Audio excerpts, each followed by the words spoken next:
what I usually like to do to start off these chats is, ask you about what you do, but I like to hear it from the perspective of, maybe an example of one of your recent clients, someone who found your stuff and started working with you or started taking your courses.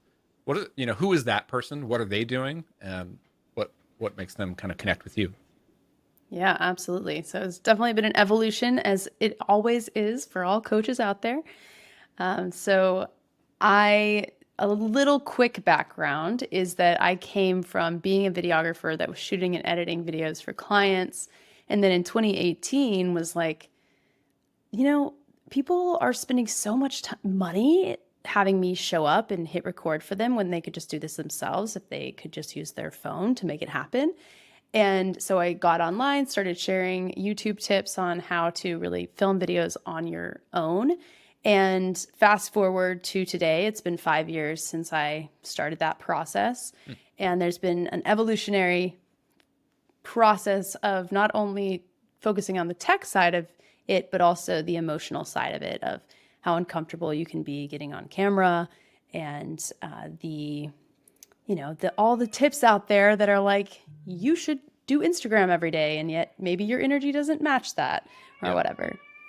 I'm so sorry. The baby monitor is on. Let me turn that off. I can I just pick mean, up.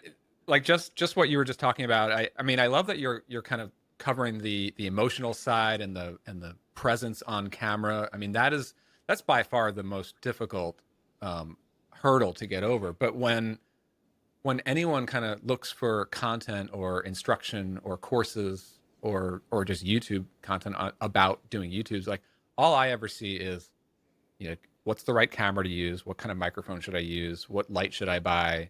I mean, that stuff is important, or it's like how to optimize your YouTube channel and make thumbnails and stuff. But like the most important thing is actually speaking to the camera or, whatever content you're doing, you know. Yeah, and how do I know what to speak about? Hmm. All that stuff too. So today, the clients that I really work with are coming to me.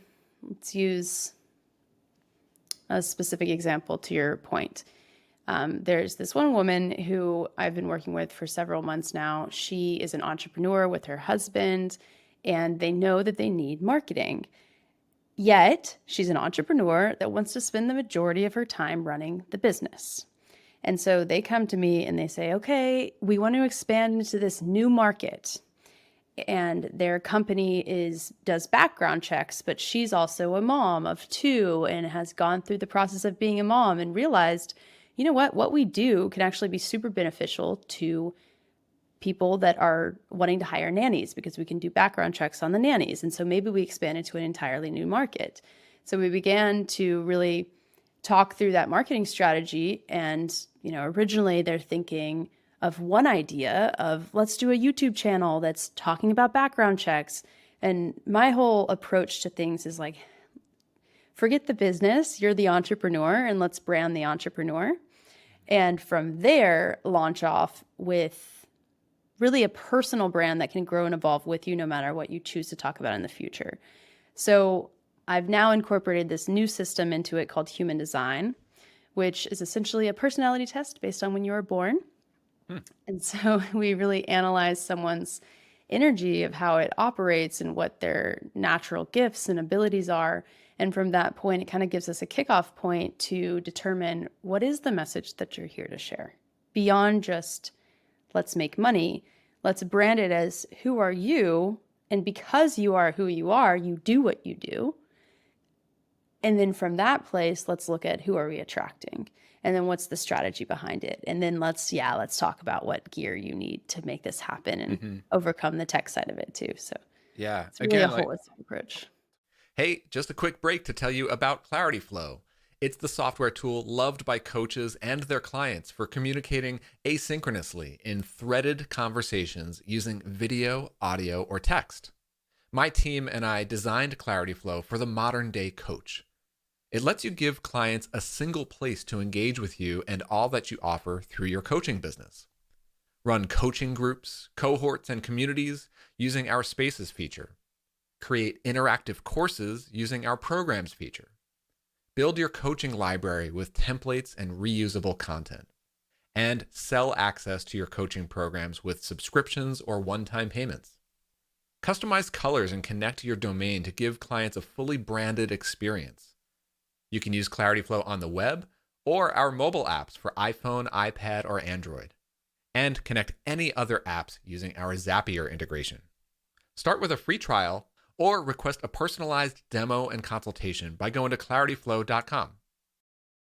Totally. Again, like starting with the person and their story. I mean, one of the things I was going to ask you about, I mean, that person, they're in a kind of a niche industry, like background checks, and that's the kind of thing. Like, is there YouTube content to be made around that? Like, and I'm sure there's like 1,000 other, you know, niche Examples industries like where that. it's just like, does this even lend itself to that type of marketing? But yeah, when you boil it down to, well, who are the people behind it? Why do you do this? How did you get into it? Um, there's actually interesting content that like some that people can connect with, right? Right. And there's so many different ways to go about marketing, right? So my point to her, well, what often happens with people that, and the audience is listening, you're likely an online coach, right?